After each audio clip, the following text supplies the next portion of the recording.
কত অধ্যায় থেকে পড়া শিখব? চতুর্থ অধ্যায়। কত কত নাম্বার? 7 এবং 8। এই দুটো শ্লোক কি কে বলেছেন? শ্রী ভগবান বলেছেন। তো আমরা শব্দগুলো জেনে নিই। ইয়দা হি ধর্মস্য গ্লানির্ভবতি ভারত অভ্যুত্থানম অধর্মস্য তদাত্মানাং সৃজামি অহম। এটা আমাদের 7 নম্বর শ্লোক। 8 নম্বর শ্লোক কি? পরিত্রাণায় সাধুনাম বিনাশায় দুষ্কৃতাম ধর্ম সংস্থাপনার্থায় সম্ভাবামি যুগে যুগে। আমরা অনুষ্ঠব ছন্দে পাঠ করি। ইয়দা হি ধর্মস্য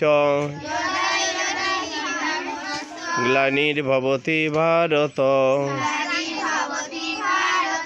অভ্যুত্থানম অধর্মস্য তদাত্মানাং সৃজামি অহম। ইয়দা হি ধর্মস্য গ্লানির্ভবতি ভারত অভ্যুত্থানম অধর্মস্য তদাত্মানাং সৃজামি অহম। যখনই ধর্মের গ্লানি অধর্মের অভ্যুত্থান হয় তখনই আমি নিজেকে সৃষ্টি করি বা আবির্ভূত হই। সাধুদের পরিত্রাণ, দুষ্ট দিকের বিনাশ, ধর্ম সংস্থাপন করার জন্য আমি যুগে যুগে অবতীর্ণ হই। আমি এখন চতুর্থ অধ্যায় জ্ঞান যোগ থেকে 7 এবং 8 নম্বর শ্লোকটি পাঠ করব। শ্রী ভগবান উবাচ ইয়দা হি ধর্মস্য গ্লানির্ভবতি ভারত অভ্যুত্থানমধর্মস্য তদাত্মানাং সৃজামি অহম। পরিত্রাণায় বিনাশায় দুষ্কৃতাম ধর্ম সংস্থাপনার্থায় সম্ভাবামি যুগে যুগে। আমার নাম সঞ্জীবা দাস। আমি এখন চতুর্থ অধ্যায় জ্ঞান যোগ থেকে 7 এবং 8 নম্বর শ্লোক পাঠ করব।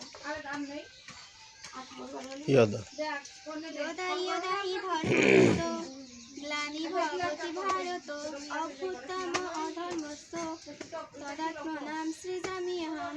পরিত্রাণায় সাধূনাং বিনাশায় চ দুষ্কৃতাম ধর্ম সংস্থাপনার্থায় সম্ভাবামি যুগে যুগে। আমি এখন চতুর্থ অধ্যায় থেকে 7 ও 8 নম্বর শ্লোকটি পাঠ করব।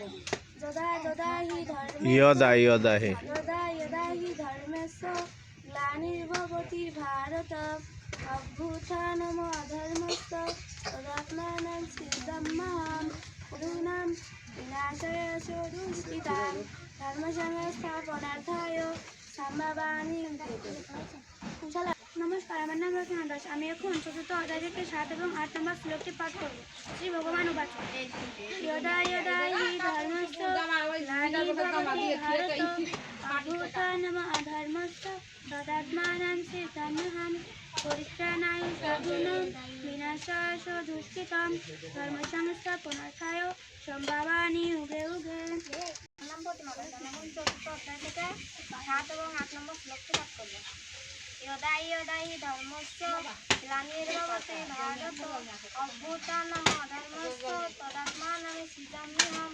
পরিত্রাণায় সাধূনাং বিনাশায় চ দুষ্কৃতাম ধর্ম সংস্থাপনার্থায় সম্ভাবামি যুগে যুগে। আমার নাম পল্লবী। আমি 7 নম্বর শ্লোকটি পাঠ করব। ইয়দা হি ধর্মস্য গ্লানির্ভবতি ভারত অভ্যুত্থানম সৃজামি অহম। পরিত্রাণায় সাধূনাং বিনাশায় চ